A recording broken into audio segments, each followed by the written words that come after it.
기도하옵나이다. 아멘. 지난 한 주간은 한미 군사 훈련에 따른 북한의 미사일 발사, 그리고 용산 이태원에서 있었던 할로윈 데이 사건 참사에 대한 이야기가 아마 주된 많은 관심사가 아닐까 생각이 듭니다. 할로윈 데이. 영국이나 북유럽 또 미국 등지에서 많이 행해지는 풍습과 같은 것인데요. 우리로 말하면 동지 혹은 보름과도 조금은 관계가 있는 그런 절기 행사, 그들에는 풍습인데 절기 행사라고 이해할 수가 있을 겁니다. 어린 시절에 그 팥죽을 끓여서 먹기 전에 호이 벽에다가 뿌리잖아요. 붉은 죽을 뿌리면 귀신들이 접근을 막는다는 거죠. 그리고 1월 15일에 있게 되어지는 보름 때는 보름이라고 해서 바스락 깨트려 먹는 그 바스락 소리에 귀신이 화들짝 놀라서 도망간다. 여러분, 우리 그 풍습 속에도 담겨 있는 귀신과 관련되어 있는 그런 일들이 많이 있는데, 할로윈 데이도 다분히 그런 내용들을 가지고 있습니다. 배경이야 이제 켈트족들에 의한 배경을 가지고 있다. 그리고 올 세인트 데이라고 해서 만성절, 모든 성인들을 기념하는 그런 날기와 상관이 있다라고 하는데, 그 절기 즈음에 이브라고 하는 할로윈은 뒤끝은 이브를 얘기하는 건데 본 축제 전날이죠. 죽은 영혼들이 되살아나 정령이나 마녀 등이 출몰한다고 믿고 귀신들에게 육신을 빼앗기지 않게 하여 유령이나 흡혈귀, 해골, 괴물 등의 복장을 하고 축제를 즐기는데, 너 무섭지? 나도 똑같이 무서운 모습이야 라고 해서 그 악령들이 자신에게 들어오지 못하도록 막귀하여 분장하고 참여하는 그런 일종의 행사라고 할 수 있습니다. 여러분, 이처럼 이 문화라고 하는 것은 다분히 시대와 상황에 따라서 좀 변화를 겪게 되죠. 제가 이제 할로윈데이 작년에 어떻게 했는지 이태원에 유튜브를 한번 좀 일부러 찾아봤죠. 그랬더니 나라와 국경을 넘고 사람을 거쳐가면서 변화가 되는 걸 느낄 수 있는 것은, 원래 그 북유럽 쪽에서랑 혹은 미국에서 분장을 하고 하는 모습과 다르게 오징어 게임에 나왔던 옷을 입고도 참여하는 걸 보면서 변화가 되고 있구나 라는 걸 느낄 수 있었습니다. 어쨌든 그런 외국 그 문화 중에 하나인 할로윈 데이 행사를 하다가 많은 젊은이들이 죽었다고 하는 것은 너무나도 안타까운 일이 아닐 수가 없습니다.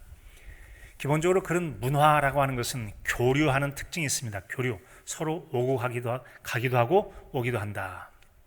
한국도 주고 있느냐? 그러면요, K-팝, 한국의 대중문화죠. K-컬처, 한국의 문화, K-푸드, 한국의 음식들, K-뷰티, 한국의 화장품을 비롯한 여러 가지 꾸미기, 여러 가지 한국의 것들이 세상으로 펼쳐가는 것처럼 다른 나라의 문화들도 한국에 들어와서 서로 교류가 되는 것, 이것이 바로 문화 현상이다 할 수 있습니다.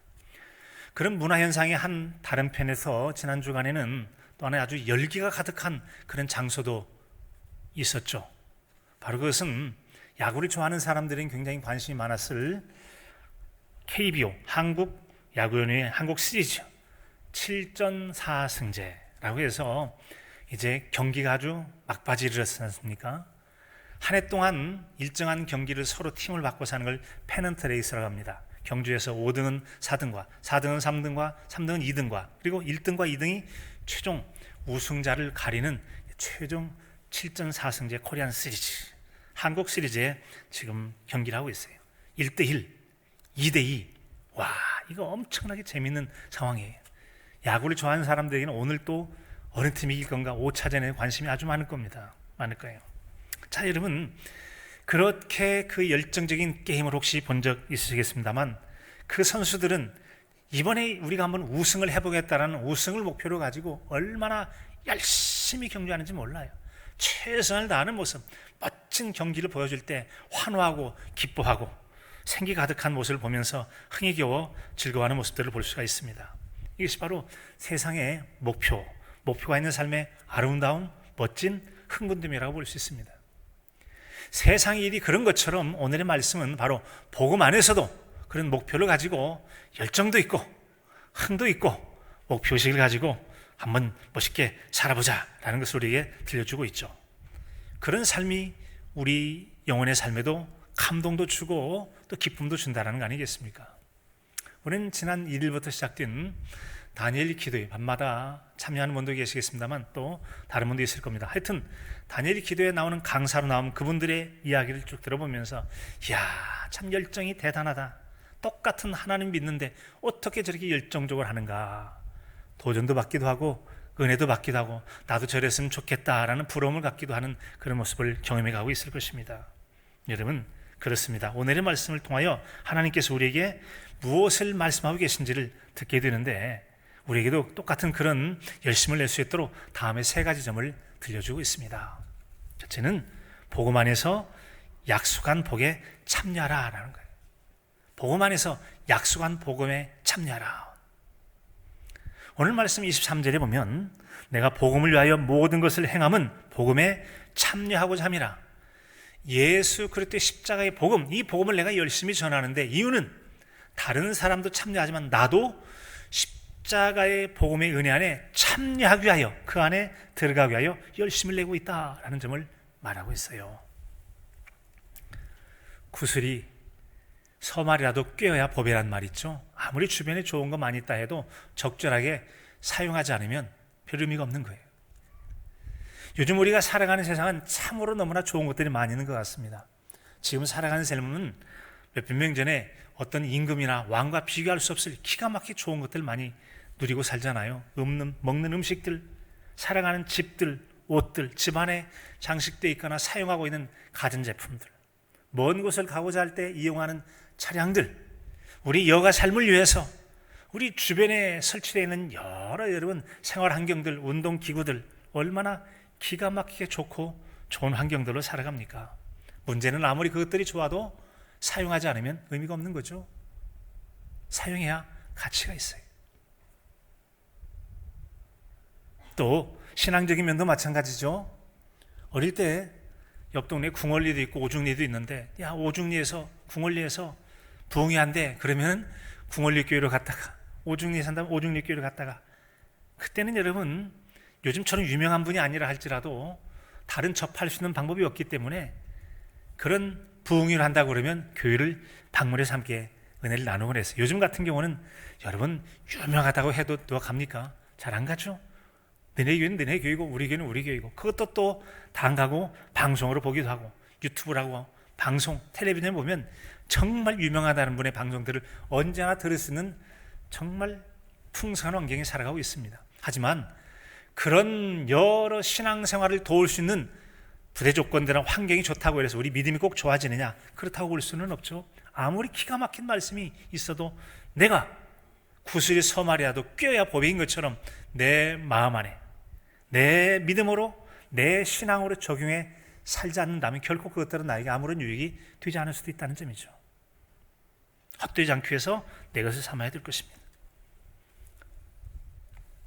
오늘 말씀은 사실 약속의 복에 참여하라, 상 받을 자가 되라는 말씀인데요.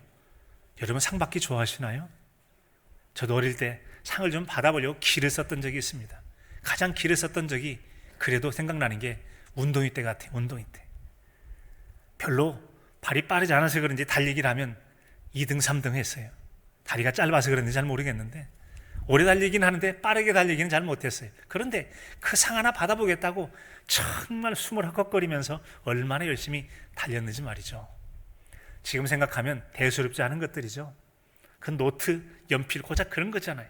지금 생각하면 고작 그거지만 사실 그때는 그래도 굉장히 의미가 있었어요. 상이라는 자체, 내가 몇 등이 들었다는 것도 아주 중요했던 게 그때 그 등수였어요. 그런데 여러분, 어른이 된 지금 보기에는 대수롭지 않아도 그것이 결코 대수롭지 않은 게 아니라는 점들을 우리는 잘 알 것입니다. 어떤 점에서 그렇죠? 비록 어린 시절이지만 내 앞에는 경주의 목표가 있고 목표를 향해 최선을 다하려고 하는 성실한 자세라고 하는 것은 이것이 여러분 3살 버릇 여든 간다는 말도 있지 않습니까? 어릴 때로부터 성실하고 진지한 자세는 나이를 먹어도 비슷할 겁니다. 대충 인생 뭐 그렇고 그런 거지 적당히 살아간 사람은 나이 먹는다고 태도가 쉽게 바뀌지나요? 그렇게 대충 살다가 인생 허비하기 쉽죠. 진실하고 성실하게 살아가는 사람은 장성한 자에서 그런 태도를 유지하게 된다면 그것은 미래의 커다란 자원이 될 거예요. 성실한 모습으로 살아갈 때 경쟁력 있는 그런 사람을 살아갈 수 있잖아요. 여러분, 그런 자세로 살아가는 것처럼 우리에게 또한 복음에 참여한 자가 되라라고 말씀함을 통해서 세상 것을 위해서도 상을 위하여 최선을 다하는 것처럼 우리에게 하나님의 복음의 은혜 안에 참여하기 위하여 최선을 다할 것을 우리에게 말씀해 주고 있는 거 아니겠습니까? 자, 그런데 신앙생활을 좀 잘했으면 좋겠는데 저는 대략 두 사람의 이런 부류를 봐요. 어떤 사람은 그 주목하는 눈이 하나님께 집중되어 있는 눈을 가지고 신앙생활을 잘하는 분이 있습니다. 그런가 하면 어떤 사람은 사람 안 보고 사람 뒷공무니만 바라보는 사람이 있어요. 전혀 다른 신앙생활을 하죠. 하나님께 집중되어 있는 신앙생활, 그런 사람은 누가 어떤 일을 행하게 될 때 하나님께 지금 저를 통하여 이런 일을 행하고 있구나, 누군가를 통하여 이루어진 하나님의 일을 바라보면서 참 멋지다, 나도 저런 일에 좀 참여하면 좋을 텐데 참 좋겠다 부러워하면서 그를 통하여 이루어지는 일들을 보고 하나님을 참여하고 그 일에 참여한 자를 칭송하게 됩니다. 뒷공무니만 바라보는 사람, 아무리 그를 통해 기가 막힌 일들을 많이 한다 할지라도 이것이 문제고 저것이 문제고 늘 험담만 해요. 어떤 일에도 칭송이나 잘했다는 칭찬 없어요. 좋은 일들을 말하지 않습니다. 끊임없이 헐뜯고 뒤만 탓하는 사람, 험담하는 사람이 있습니다. 생활 자세와 태도의 문제입니다. 그는 나이를 먹어도 쉽게 고쳐지지 않더라고요. 어릴 때 버릇 그대로 유지되듯 그런 것 같아요. 여러분의 눈은 어디에 주목하는 신앙생활을 하십니까? 하나님이 행하신 일들을 주목하는 하나님께 주목된 시각을 가지고 신앙생활 하실 수 있기를 바랍니다. 그런 사람들에겐 하나님께서 이 신앙 공동체와 누군가를 통하여 행하고 계신 하나님의 일들을 보기 때문에 하나님을 늘 삶 속에 보고 살아가는 것이죠. 우리는 성경을 봐도 마찬가지입니다. 성경을 봐도 바로 이 하나님 앞에 약속의 말씀 붙잡고 꿈을 가지고 살아가는 사람을 볼 수 있잖아요. 성경에 보면 꿈의 사람, 요셉도 꿈의 사람이고 다니엘도 꿈의 사람이죠. 꿈을 꾸기도 하고 꿈을 알아맞추기도 하고 해석하는 사람, 꿈을 마음에 품고 살아가는 사람, 멋진 사람들이죠. 멋진 사람이에요. 그런데 종종 하나님께 주신 꿈을 품고서 열심히 살아가는 사람을 어떤 이들은 말합니다. 역시 사람만 보면 왜 그렇게 사람 피곤하게 살아? 누가 그 일 하라고 그랬어? 하라고 한 적도 없는데 혼자 저렇게 열심히 해서 피곤하게 산다고, 인생 그렇게 꼭 살 필요 없는데 라고 말할 수도 있어요. 어떤 경우에는 충분히 그럴 수도 있죠.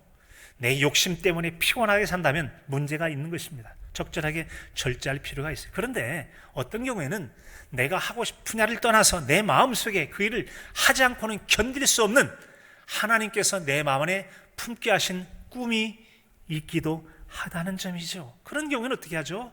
남들 보기에 피곤하게 산다, 온갖 오해를 다 봐도 안 할 수가 없고요. 그 일을 하게 돼 있어요. 그리고 그 일을 이루어내고 맙니다. 빌립보서 2장 13절의 말씀이잖아요. 너희 안에서 행하시는 이는 하나님이시니 자기의 기쁘신 뜻을 위하여 너희로 소원을 두고 행하게 하시느니라. 소원을 두고 행하게 하시느니라. 내 안에 있는 소원이 누구의 것이라고요? 내가 욕심 사나워서 뭔가를 해보겠다고 붙잡고 있는 게 아니라는 겁니다. 내 의지와 상관없이 너 그 일 좀 해서 나를 좀 기쁘게 해봐. 하나님께 누군가의 마음속에 꿈을 품게 하시고 그 일을 행하게 하심으로 이루시는 하나님의 일이 있는 줄로 믿습니다. 그 일을 바라볼 때 눈이 두 가지잖아요. 어떤 사람은 왜 그렇게 피곤하게 사는지 모르겠다, 누가 그 일 하라고 그랬냐 라고 말하는 사람이 있어요. 사람을 보면 그렇습니다. 그러나 그를 통하여 일을 이루시는 하나님을 바라보는 사람은 참 부럽다. 저렇게 어렵고 힘듦에도 불구하고 저렇게 하려고 하는 것은 혼자 하고 싶어서가 아니라 하나님께서 일하도록 마음에 소망을 주셨구나. 나는 여러 여유도 있고 그럼에도 불구하고 뭔 일을 해야 될지 모르겠어. 나는 무슨 일을 해야 될지도 모르지만 저는 저렇게 열심히 하려는 것은 하나님께서 저희 마음속에 꿈을 주셨기 때문이야. 하나님께서 그분의 행하실 일을 두셨기 때문이야. 사랑하는 성도 여러분, 복음 안에서 복음의 복을 이룰 수 있는 소망을 품고 아름다운 경주자로 멋지게 경주해가는 모두이실 수 있기를 간절함으로 축복합니다. 두 번째로는 썩지 아니할 승리자의 관을 사모하라는 겁니다. 썩을 관을 붙잡고 그것이 전부인 양 매달린 사람이 있는가 하면 썩지 아니할 관을 붙잡고 승부를 걸어보라 라는 거예요. 승부를 걸어보라. 이기를 다투는 자마다 절제도 하고 썩지 아니할 관과 다른 썩을 관과 다른 썩지 않을 관을 얻기 위해서 향방 있는 다름질, 헛걸음하지 않고 집중해서 바른 목표를 향해 나간다고 합니다. 때로는 몸을 쳐서 복종하게 한다. 하나님의 일에 벗어나면 정신 바짝 차리도록 집중해서 그 일을 행한다. 즉 남에게 복음 전파한 다음에 자기는 복음 안에 들어가지 못하고 밖으로 밀려날까 봐 정신 바짝 차리고 집중해서 그 일을 한다. 헛수고 되지 않도록 승자의 관을 사모하는 거예요. 썩지 아니할 관을 집중하라. 고대 그리스 유명한 경기로서는 네 가지, 즉 올림픽과 이스트미아, 피티아, 네메아라는 그런 경기가 있었다고 합니다. 오늘날로 말하면 뭐 월드컵도 있고 올림픽도 있고 아시안 게임도 있고 동아시아 게임도 있고 규모도 다르고 몇 년 만에 하는 횟수의 간격도 다르고 여러 가지 경기가 있겠죠. 당연히 최고의 경기는 4년에 한 번씩 열리는 올림픽이 최고의 경기를 찾다고 합니다. 그런데 그런 올림픽을 행할 때 아무나 참여할 수 있는 건 아니에요. 국가에서 한 나라에서 가장 잘을 해도 안 돼. 달리기에는 이 정도의 기록을 나타내야 돼. 수영도 마찬가지, 높이뛰기도 마찬가지고 이런 정도의 경기력을 보여줘야만 뛸 수 있어. 그래서 어느 나라에는 2명도 참여할 수도 있고 어느 나라는 1명도 참여하지 못할 수도 있어요. 고대, 즉 바울 사도께서 복음을 증거하는 그런 고대 올림픽 때에도 다음의 조건들을 갖춘 사람만 참여했다고 해요. 첫째는 헬라인인 사람들. 또 그리고 로마 사람이야, 그리스 사람이야 되는 거죠. 또 하나는 적어도 10개월 이상의 운동을 준비한 사람. 운동 많이 준비한 사람과 그렇지 않은 사람이 경기를 하면 큰 상해를 당할 수 있으니까. 그 당시의 경기는 달리기가 있고 권투가 있고 레슬링이 있고 전차 경주 같은 경우를 했다고 합니다. 그래서 우승하게 되어지면 면류관을 혹은 화관을 씌워줬다고 그래요. 면류관은 왕의 왕관 모양을 갖춘 모양이라고 그러죠. 그리고 화관이라고 하는 것은 이제 올리브나무로서 이렇게 씌워주는 관인데 이것들은 아주 승리자에게 주는 영광스러운 관이 면류관과 또 화관을 이제 씌워줬다고 합니다. 자, 여러분, 이같이 모두가 다 영광스러운 상징의 관들을 쓰게 되는데 때때로는 운동 경기라고 하는 것은 승패와 상관이 없고 때로는 우승과 상관없이 매우 칭송을 받고 존경을 받는 사람이 나오기도 합니다. 그것은 바로 운동 경기 중에 동기나 경쟁자 중이라도 어려움이 있을 때 그에게 정말 자기가 우승의 기회를 놓칠 수 있음에도 불구하고 그를 도와서 일으켜 세운다든지 그런 상황이 있을 때 이야, 좋은 운동 경기자의 모습이다. 영어로 스포츠맨십이라고 그래서 멋진 운동 경기자의 모습이라고 그를 칭송하는 경우도 있기도 합니다. 자, 그런데 설령 그 모습이 아름답고 칭송이 있다 해도 어떤 선수가 나는 이번에 올림픽에 참여한 다음에 나는 메달 같은 거 필요 없어. 멋지게 운동 경기를 해서 다른 사람들에게 멋진 운동 경기 모범상을 받을 거야. 그런 사람이 있을까요? 그런 사람은 없을 겁니다. 누구라도 다 할 수만 있다면 나도 금메달을 따볼 거야 라고 하는 목표를 가지고 열심히 임하게 된다라는 거죠. 금메달을 목표로 따게 되죠. 사실 이런 이야기는 예수님께서 농사짓는 자의 이야기를 통해서 우리를 교훈하시고 바울 사도 같은 경우도 이런 올림픽의 경기, 그 당시에 있었던 거, 요즘 뭐 야구 이야기를 해서 뭐 교훈을 삼듯이 세상 이야기를 빗대어서 우리에게 신앙의 교훈을 주고 있는 그런 내용이라고 들을 수가 있을 것입니다. 요지는 그거죠. 세상 것 아무리 잘해서 얻는다 할지라도 그것은 썩어질 것이다. 그러나 우리에게는 썩지 아니할 관이 있다. 초점을 바꿔서 썩을 것에서 방향 바꿔 썩지 않을 부분으로 바꿔서 그것들을 사모하는 그런 열심을 가지고 세상 경주자의 그런 경기의 자세를 가지고 신앙에도 한번 경주를 해보아라 라고 하는 것이 말씀이 요지 아니겠습니까? 세상에는 나름대로 꿈꾸는, 그것이 면류관인 것처럼 꿈꾸는 분이 있죠. 지난주간에 병원에 있을 때 제 맞은 자리에 97살 잡수신 할아버지께서 누워 계셨어요. 그분이 자꾸 자기를 간병하는 간병사 아주머니에게 얘기하는 거예요. 나 97살이라고 좀 얘기 좀 해줘. 나 97살 먹었어. 97살. 나 97살 먹었다 얘기 좀 해줘. 그게 뭐죠? 내가 지금 97살이나 먹었는데 아직도 건강해. 그러면서 그분이 하는 말씀이 나는 앞으로 120살까지 살 거야. 그랬어요. 120살까지 살 거야. 살지도 모르시겠어요. 창세기 6장 3절에 보면 이런 말씀이 있죠. 그러나 육심이 되느라. 그러나 그들의 날은 120년이 되리라. 이 말씀을 하셨을까요? 120년이 되리라. 그런데 조금 시간이 지난 다음에 회진하는 의사가 좀 귀가 어두운 할아버지 옆에서 그분에게 얘기하는 거예요. 앞으로 할아버지가 2달 살기가 어려울지도 모르겠어요. 그러더라고요. 2달 살기가 어려울지 모르겠어요. 그때 이런 생각이 들었습니다. 하나님과 우리 사이에 운명되어진 그 뭔가가 있어요. 그런데 우리는 그것도 모르고 나 앞으로 120살 살 거야. 썩어질 면류관이 꿈을 품고서 뭔가 열심히 해보려고 할 때 너 곧 죽는데 라고 생각할 때 그 일을 지켜보는 주님이 계시고 성령님이 계실 때 아이고 저걸 어떠면 좋아 어떠면 좋아하고 우리 향하여 얼마나 안타까운 마음으로 말할 수 없는 탄식으로 기도하실까 그 생각이 들었어요. 우리 안타까운 모습이 있을 때 우리 주님께서 성령님께서 저와 여러분을 위하여 안타까운 마음으로 기도해 주실 줄로 믿습니다. 기도해 준 주님이 계세요. 우리는 그런 썩어진 면류관의 꿈을 품고서 97살 잡수신 할아버지께 나 120살 사시겠다고 하는데 의사 선생님께서는 2달 살기가 어려울 거라고 말씀하니 이 얼마나 여러분 허망한 꿈입니까? 허망한 꿈이에요.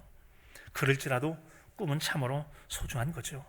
꿈은 놀라운 하나님의 선물입니다. 꿈은 놀라운 하나님의 선물입니다. 꿈을 꿔야 돼요. 시골에 사는 가난한 사람이 열심히 일하고 노력하면 나도 부자가 될 수 있다는 꿈이 있기에 열심히 노력해서 가난을 극복해내잖아요. 공부 못한 아이가 열심히 공부하게 되어지고 성실하게 되어지면 실력도 향상되어지고 좋은 점수를 받고 나도 좋은 학교로 가서 내 좋은 꿈을 펼쳐갈 수 있다. 내가 꿈꾸는 그 뭔가를 할 수 있다는 거. 이 꿈이 우리에게 주는 힘이 아니겠습니까? 일하는 사람도 직장인도 또 내가 진급할 수도 있고 월급을 더 받을 수도 있기도 하겠고 병약한 사람, 여러 가지 삶의 문제로 어렵고 복잡하게 있는 분들 언젠가 이 문제들을 극복하면 건강해질 수도 있을 것이고 삶의 문제가 해결될 수 있을 것이고 극복되어서 지금보다 나은 삶을 살 수 있을 거라는 꿈이 하나님의 소중한 선물인 줄로 믿습니다. 어떤 꿈들은 이루어지기도 하고 더러는 우리의 뜻대로 이루어지지 않을지라도 하나님께서 우리에게 꿈이란 얼마나 좋은 선물을 주셨는지 만약에 우리에게 꿈을 앗아가 버린다면 꿈을 꾸지 못하게 한다면 걱정과 염려와 좌절 빠져서 우리가 오늘 닥쳐있는 많은 문제들 앞에 그냥 주저앉고 말게 될 것입니다. 하나님께서 우리에게 아름다운 꿈을 선물로 주셨어요. 자, 그런데 이 같은 꿈이라고 하는 것이 만약에 썩어질 면류관으로 97살 잡수신 분이 120살까지 이루어졌다고 해봐요. 그러면 어떻게 되죠? 그때는 별세하셔야 되잖아요. 그게 바로 썩어질 면류관 같은 것이라는 거죠. 그래서 우리에게는 썩지 아니할 면류관 그 무엇인가가 있었으면 참으로 좋겠다라고 하는 거예요. 예전에 미국의 한 교회를 방문할 때 봤던 그 문구를 잊지 못해서 다시 한번 좀 보려고 하는데요. 이런 문구가 다시 한번 떠올라요. We are a community learning to live and love like Jesus. 예, learning to live and love. 배워간다. 뭘? 삶과 사랑을 배워가. 어떤 사랑? 예수님과 같은 삶과 사랑을 배워가는 공동체다. 우리 교회는 어떤 교회인가? 예수님의 삶과 예수님의 사랑을 배워가는 그런 공동체가 우리 교회야. 우리 교회는 바로 예수님의 삶을 배워가고 예수님의 삶을, 사랑을 배워가는 그런 공동체지. 70주년의 기념의 노래도 주님의 삶과 말씀 따라 배우고 순종하면이라는 가사가 들어있는데 말이죠. 그런 몇 장의 사진을 보자면 이어지는 내용에 보면 저 공동체 안에 교회이고요. 공동체 안에 보면 작업장이라고 있는데 할머니 할아버지들의 봉사하는 모습이에요. 평생 신실하게 살아왔던 분들인데 내가 사는 날 동안 이런 일들을 통해서 누군가에게 도움을 주고 사랑을 나눠주리라 라고 하는 그런 마음 가지고 봉사하는 할아버지 할머니들의 모습이에요. 아까 말씀드린 그 상품들에서 저렇게 해서 북한에도 우크라이나에도 써진다고 했어요. 세계 각지에 보내는 그런 모습들을 볼 수가 있었습니다. 하나님의 사랑과 긍휼의 마음 가지고 세상에 나눠주겠다라고 하는 거예요. 아까 함께 찍었던 할머니는 93살 잡수신 할머니. 그분의 꿈은 나 죽을 때까지 여기서 봉사하다 죽을래 라고 하는 것이죠. 예수님 말씀하셨어요. 너희 상을 하늘에 쌓아두라. 좀과 동록이 먹지 않을, 도둑이 훔쳐가지 못할 썩을 것과 썩을 것을 썩지 않을 것으로 바꾸시는 위대한 작업이 바로 썩어질 면류관을 썩지 않은 면류관으로 바꾸는 작업이 아니고 무엇이라 할 수 있겠습니까? 참으로 멋진 모습이라고 할 수 있어요. 멋진 모습이다.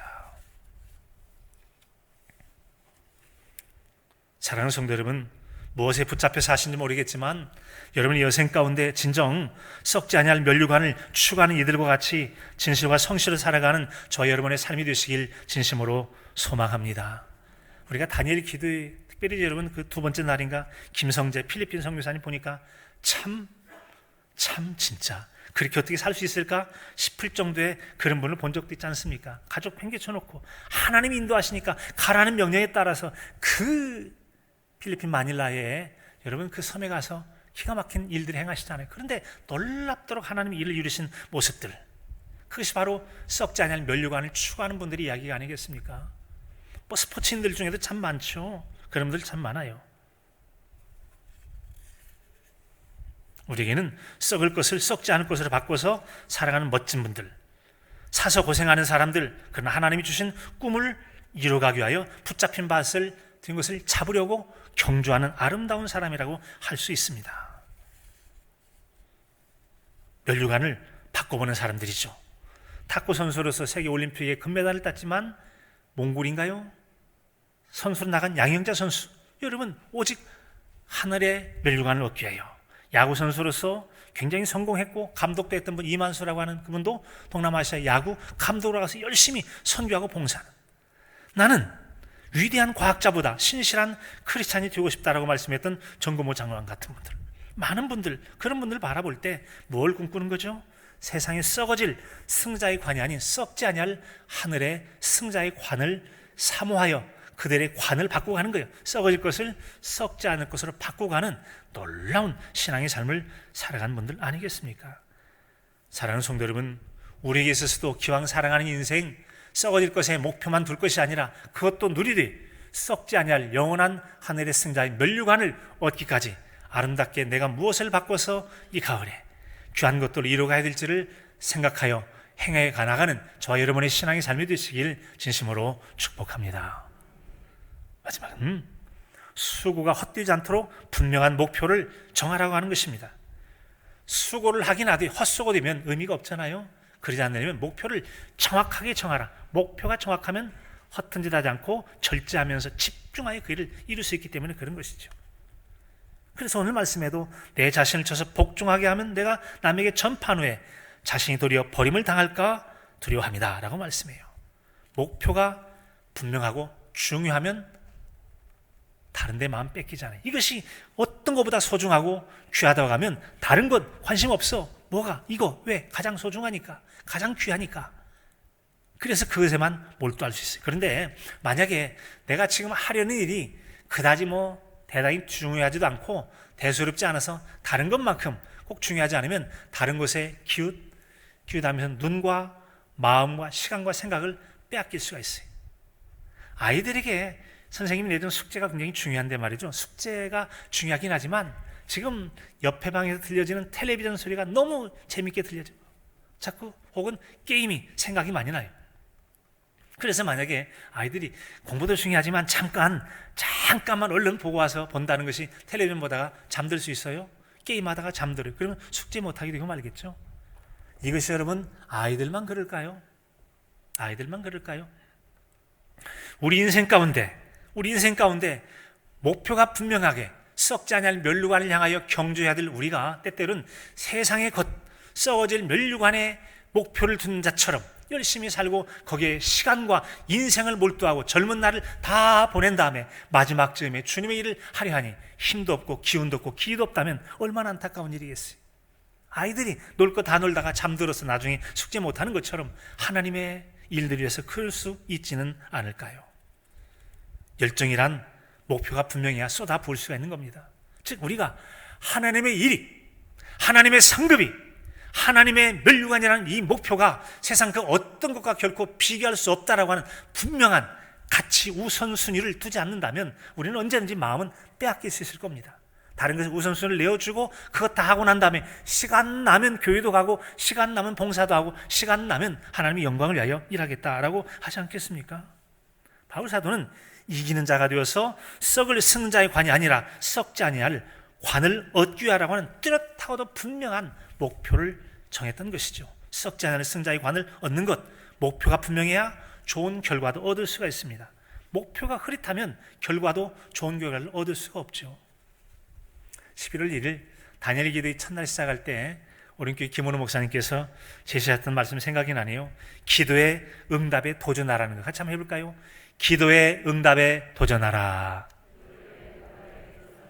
한번 기왕 기도에 시작했다면 다니엘 기도회 동안에 목표 하나 잡아서 나도 이런 응답 받았어라고 하는 기도의 응답에 도전하라. 한번 목표 뭐요? 기도 응답. 기도 응답이 목표예요. 목표에 도전해서 결과를 한번 얻어보자.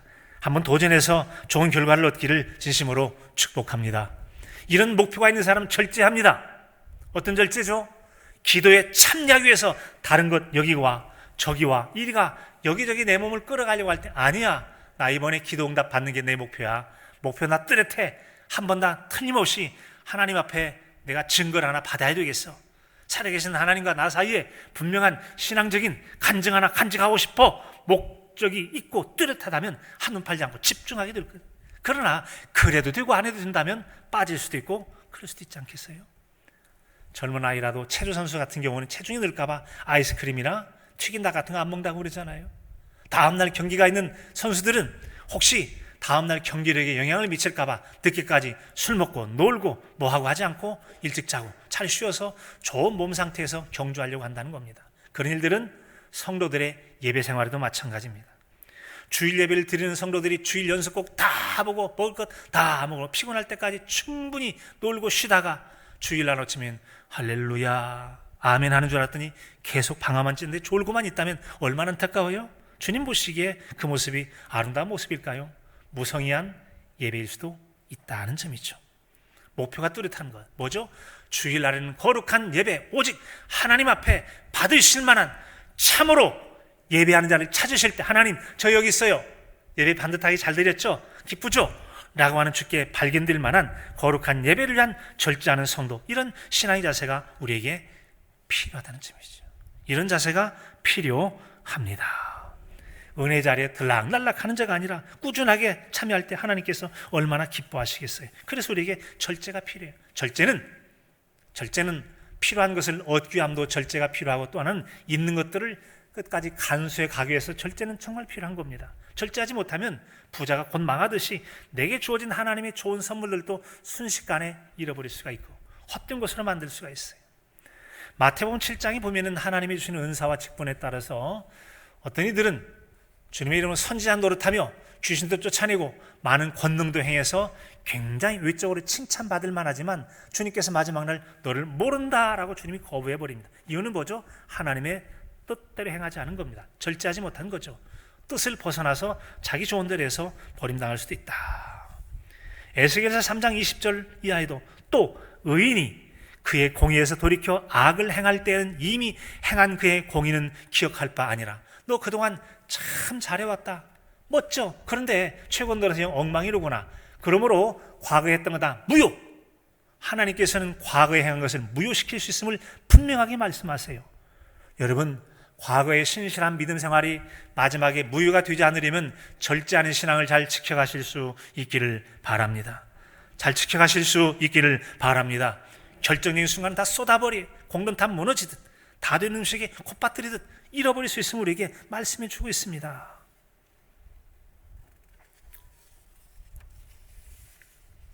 우리는 우리 삶 속에서 또 주변에서 많은 애쓰고 쓰고한 이들이 헛수가 되지 않도록 분명한 목표를 가지고 경주하는 이들을 많이 보고 있습니다. 그런 일들이 우리가 되길 바라고 오늘 말씀에 짐승을 채찍으로 다스려 부리듯이 자신을 다스려 수고가 헛되지 않고 큰 기쁨이 되도록 자기 절제를 통한 승자의 관을 쓰기 위하여 애써야 할 것입니다. 12월 첫 주일은 개인적으로 제가 부임해서 첫 번째 주일 설교를 했던 때라서 12월 첫 주일은 꼭 저에게는 새해 같은 새로운 마음이 있어요. 새해를 맞이했다 그런 마음이 있어요.